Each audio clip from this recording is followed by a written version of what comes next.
mke wangu. Hivi unajua kuna fununu na mesikia hapa kwenye mtaa. Fununu? Zipi hizo? Yaani namesikia kwamba eti mzimu unaanza kuwafuata wa mtu. Mzimu gani? Mzimu wa bosi. Habari hizo umezipata wapi wewe?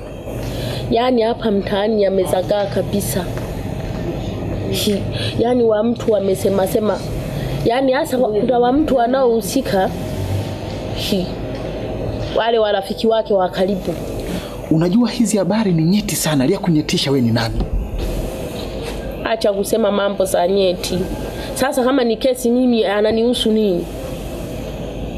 Amekuwa kesi tena. Unafikiri kuna siri hapa kwenye dunia bebe? Lakini mke wangu Karunde, habari hizi unajua siweza kuzungumza kabisa. Za kukaa kimya kwa sababu ni hatari. Sasa kwani namemwambia nani? Si namekwambia wewe tu. Sengo ni dangerous. Kwanza nasikia wale wa mtu ambao wanahusika ni warafiki zake wa karibu. Yule mne Kipala na mke wa Thomas. Yaani wanakimbia hadi miji zao.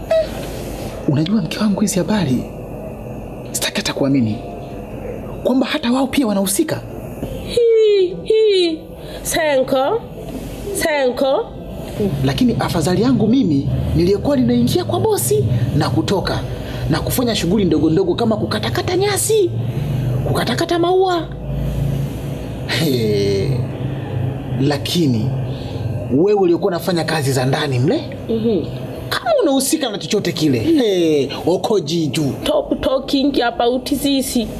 This is a problem too much. Mavizungu sasa hayo. Sasa umetaka naongea nini? Mimi kwa bosi nalijifunza mambo ya maana tu, Kiingereza. Kwani wewe ulijua I love you, I need you, I like you, I comment you. Na wewe kama ulihusika utakiona cha mtemangu na rampa chini. Yangu macho.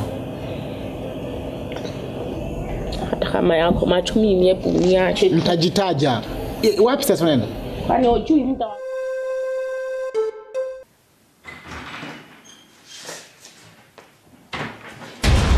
Baba.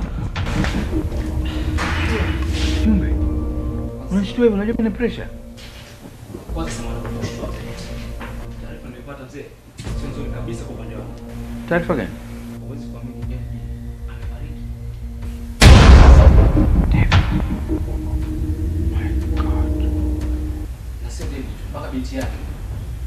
Binti yake?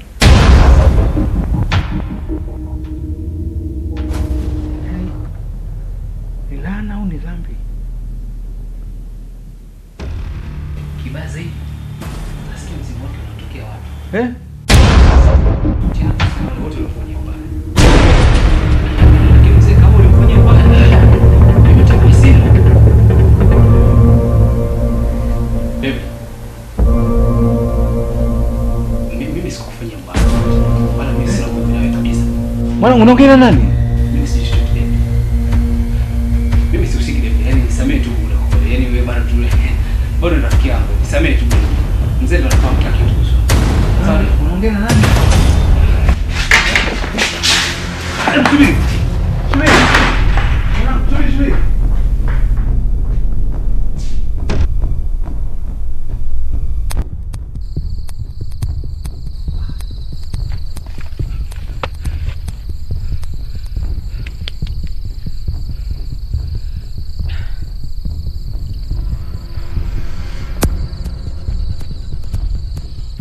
Mwanangu, umepatwa na nini? Baba. Lakini tatizo kwa baba ushauriki mzee. Nilikwambia usimfukuze David. Lakini angalia sasa. Madhara yote yananikuta mimi sihusiki kabisa na matukio ya ofisini. Kwanza mimi simo kwenye ofisi yako. Wewe ndio ulinishauri nimfukuze David. Sasa leo unanigeuka. Usinisingizie. Unaongea nini? Mbona sikuelewi? Wewe ndio ulinishauri kwamba nimfukuze David. Mimi mzee? Mimi nikamshauri kwa mzee usinisingizie. Mimi usinisingizie kabisa mzee wangu. Mimi siwezi kukushauri jambo kama hilo. Wala siwezi kukushawishi umfukuze David. Kwa nani anataka zitabu zote hizo? Mzee mimi siwezi kushauri jambo la wewe kumfukuza David. Kwanza mimi sihusiki. Yaani nimeshangaa tu David ananifuatafuata mimi sasa. Yaani hapana. Kwa nani anataka hizo tabu zote hizi?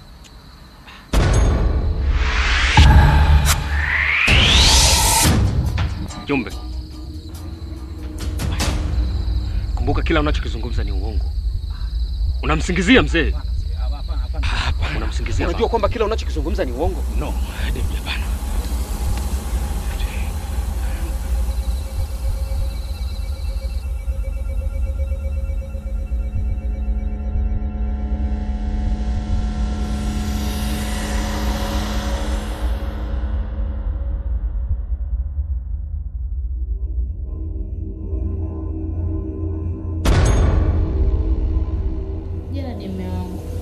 Hivi na matatizo gani sasa hivi? Yaani sikuelewi kabisa. Umebadilika. Tambua mimi ni mkeo. Tena tulifunga ndoa kanisani. Sasa jana kuna shida na wala. Lakini sasa hivi Mungu sikuelewi. Matatizo yako hutaki kunishirikisha mimi.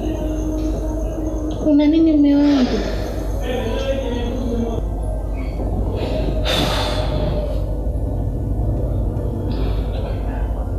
Ndo kawaida yako lakini. Kila ninapokuuliza matatizo yako, unijibu chochote. Unabaki tu na kuniangalia.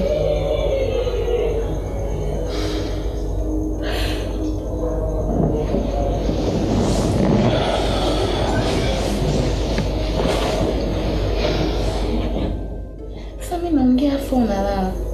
Ndio nielewe vipi? Kila tambua mimi ni mkeo. Leo tunaeleza shida zako mkeo. Utaenda kumweleza nani? Okay, fine. Kama unataka kuniambia. Good night.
Hebu lala usiku sasa hivi. Lala. Usiku sasa hivi lala.